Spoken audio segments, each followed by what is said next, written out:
If you've got problems stepping up onto things and you're concentrating on a game, are you going to trip? For some people that's a problem. Other people, not so much a problem. And the other problem is, you only know what's happening with the Nintendo Wii, what's happening with your hand. With the platform, you only know what's happening with your weight transfer. It doesn't tell you about the quality of the rest of your movement. That's where we move to the Kinect, the Xbox Kinect, which I'll be showing you later today. Now, apart from making people dance ridiculously in their living rooms, what it does is it detects your motion using a video sensor and a depth sensor. It then has a guesstimate of where your skeleton is, and it uses this information to play video games. Now, the interesting thing with it is it's not just weight transfer or your hand, it's getting information from the rest of your body. So not only can you drive a video game, but you can record that information to track what quality of movement is like. This is important because it has a normal video camera as well. That means potentially we can use this in telemedicine and tracking symptoms. As was mentioned before, if we have interventions and we want to know they work, we need to be able to measure them. And measuring them in the lab is not always the best way. If we could do this and measure them in people's homes in real lives, then we get a better idea of those good days, those bad days, not just once every 6 months. So hopefully you know that computer games can be serious fun, but they can also be serious science and serious medicine. We know exercise is good for us, regardless of whether you've got Parkinson's. But exercise is emerging as an effective therapy to target specific motor problems in Parkinson's. But if you go to a physiotherapist, they won't be able to spend that much time with you. To get the right volume and the right feedback of your movement, you need much longer, you need a lot of sessions. This isn't always possible, and it's very costly as well if you try to fund it yourself, and it's also costly if it's being paid out of the public purse. It also disempowers you somewhat because you have to go somewhere, as opposed to being able to train at your own time when you're having those good days. So let's look at computer games as a possible therapy, as an adjunct to the medication, to improve activity and exercise in Parkinson's. But what's the evidence? Do we know it works? A recent review that Gillian Barry, who's on this team working with us, did, scoured the literature and only found 5 articles that have been published in people with Parkinson's, most using the Nintendo Wii or the Nintendo Fit, so the balance platform. Only one randomised control trial. The randomised control trials, they're the gold standard to see whether an intervention works or not. So we're not dealing with very much evidence at the moment. So is it feasible? Well, people liked playing the games when they had a go. They generally got better at the game. So it's feasible as far as, when asked, they did like it. Is it safe? And this is important. Not one of them mentioned whether there are any falls or not, whether there are any near misses, whether the people felt safe playing the game. We need to know this before we can roll out any programs specific for people with Parkinson's. And is it effective? Well, we don't know. The evidence is not there yet, although all of these programs seem to be taken up well. In the one randomised control trial that was reported, there was evidence that playing the game might also help balance, so clinical outcomes of balance as well. So there's good science. And one other thing that has come from it is that the games that are out there commercially, as you saw some of them before, are possibly a little bit too difficult to start with particularly if you've got some more severe motor complications. So this is where PD Kinect or PD Connection came in. And we asked for funding from Parkinsons UK, and thankfully, with all the work you've done out there fundraising, we're able to fund this. And the aims we had were to make a game specific to people with Parkinson's that might be able to improve posture and balance. Second, to test it. Does it work? Is it feasible? Is it safe? And third, we wanted to know whether it can accurately measure movement. So, when you go in and you're asked to do these sorts of things by a clinician, well, can you already get that from the Kinect? Do you actually need to be in that centre with that person? Certainly in England, it can be a hassle getting to and from places to go and see, as far as seeing a neurologist. In Australia, you can travel 8 hours and still be in the same state. As far as my girlfriend's sister just moved to Charleville. To go and get furniture, they have to travel 1 hour, let alone to go and see a neurologist. So having telemedicine, being able to talk face to face with your clinician, and also having the ability to measure those symptoms, not just subjectively, but measure them, that's important. So to design the game, we conducted a focus group, people with Parkinson's and some of their carers as well. They came into Newcastle University to the Culture Lab. And when we were there, we asked them what sort of technologies they already use in their daily lives. We showed them some games that are out there and let them play them. And we asked them, well, what do you like? What don't you like? What do you think might be appropriate? And there were several things that came up. Things such as, well, we don't really like the science fiction narrative sort of thing, something more realistic. When we showed them the artwork, they said, well, as far as the really human-looking, realistic, not so good. The abstract, the simple cartoon games seem to make it easier to understand. So, okay, that's good, we can work with that. The commercial games we played, some of them found quite difficult, particularly even in the beginning stages, so we needed to take that into consideration.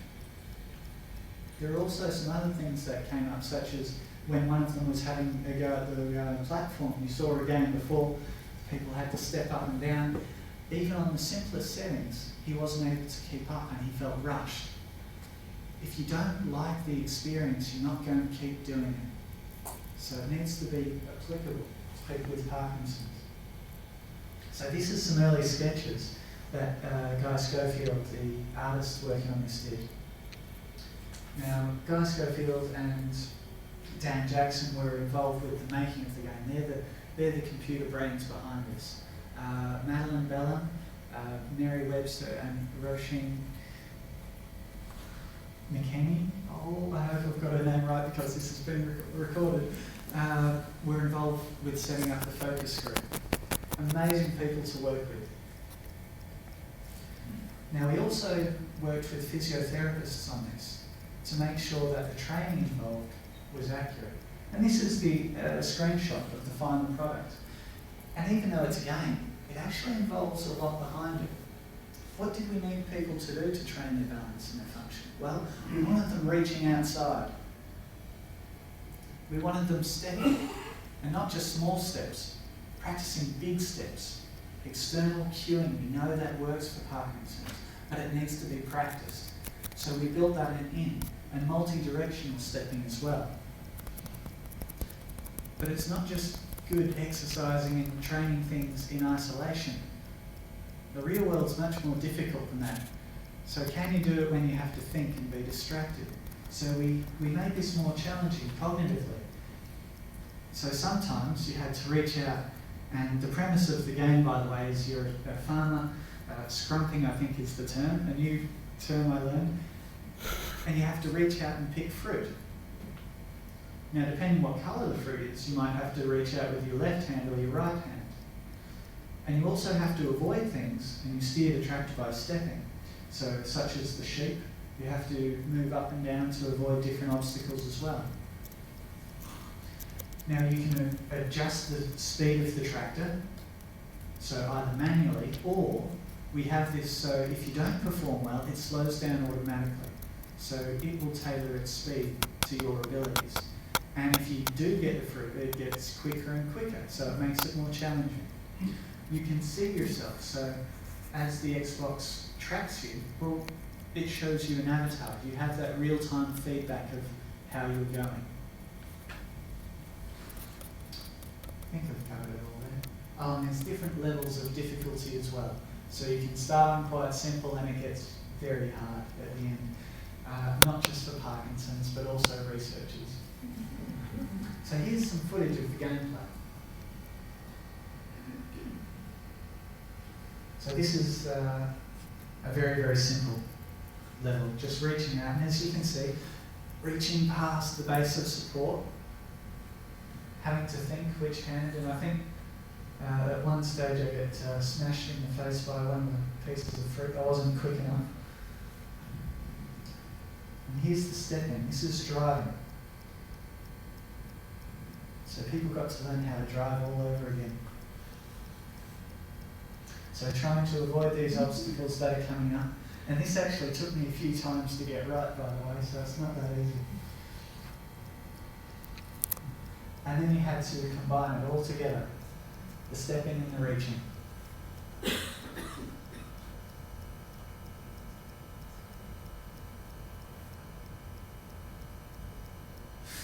Yeah, just got one in the face there.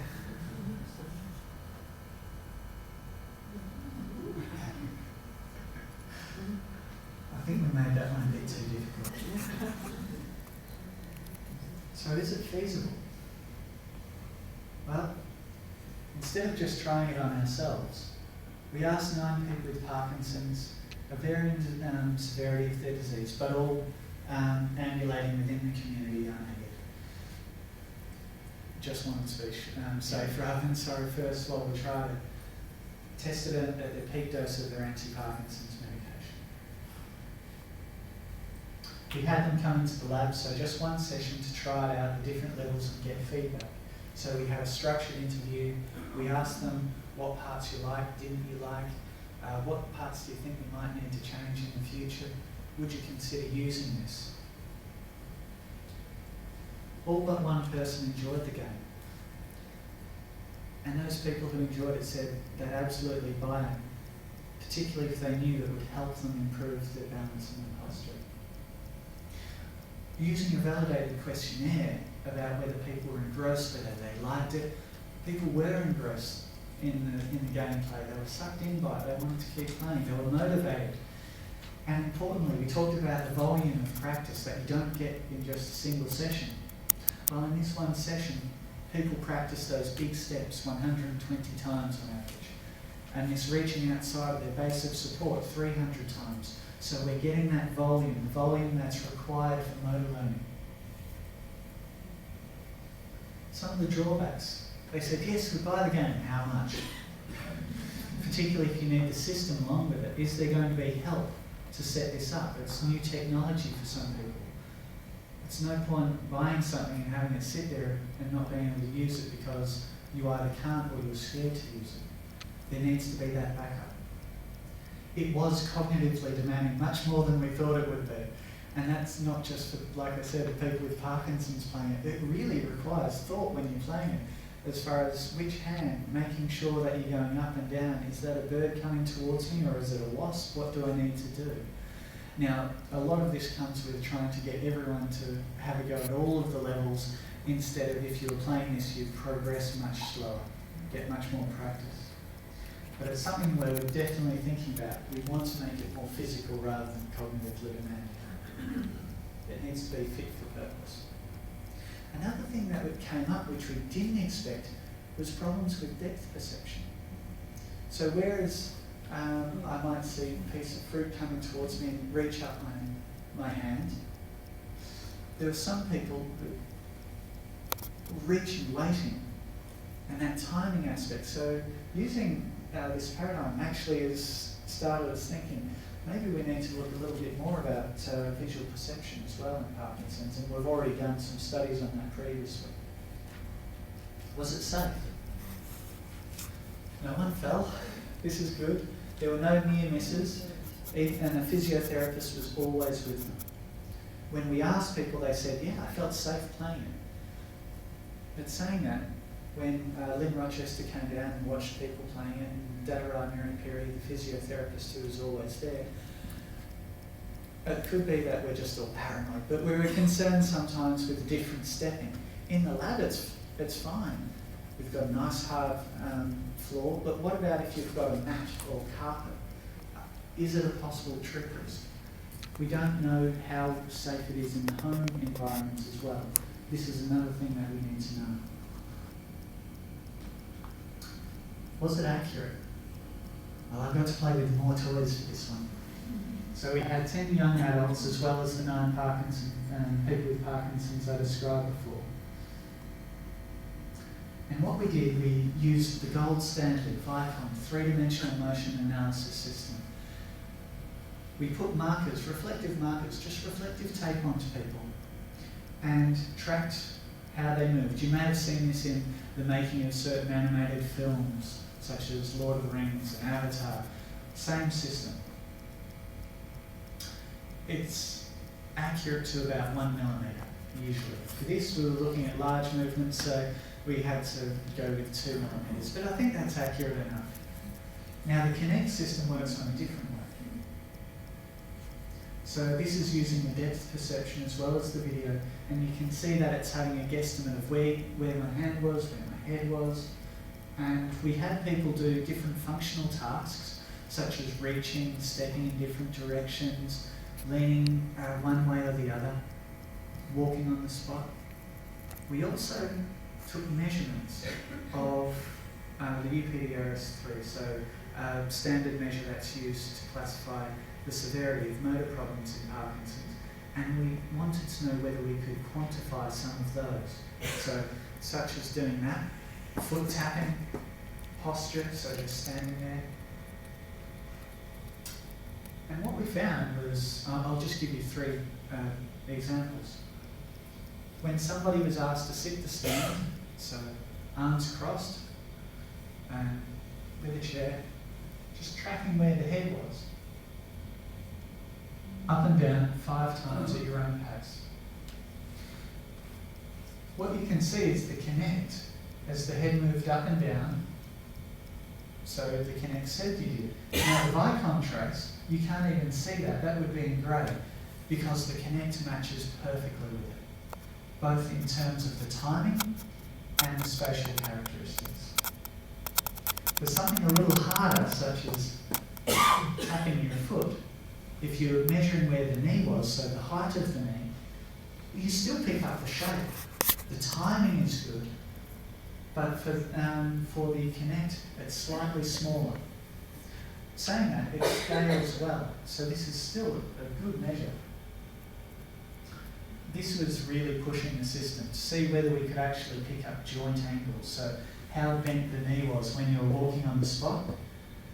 I didn't think it would work, but actually it works quite well in terms of the timing. You can pick up the cadence somebody is walking at and the relative height or knee flexion.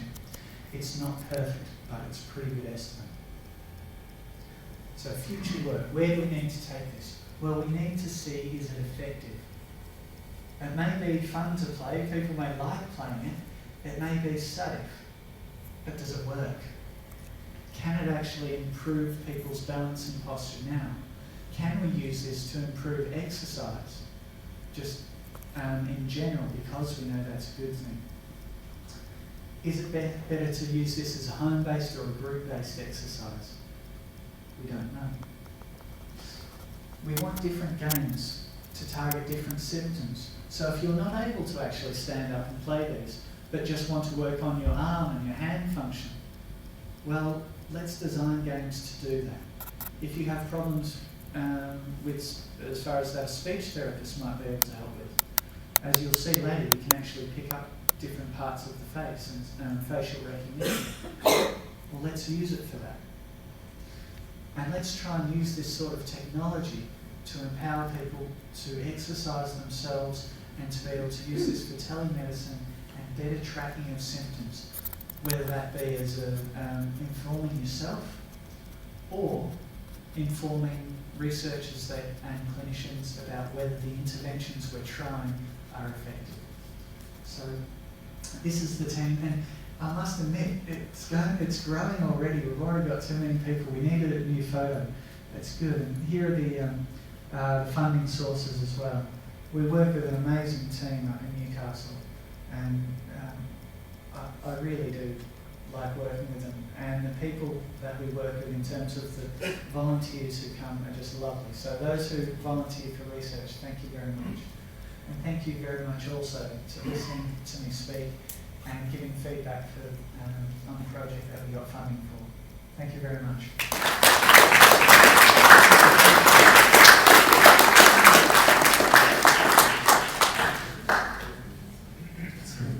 Thanks very much, Brooke. And as Brooke said, you know, it's great watching it on the screen, but it's something else actually to have a go yourself. So we will be setting up a live demonstration out in the foyer.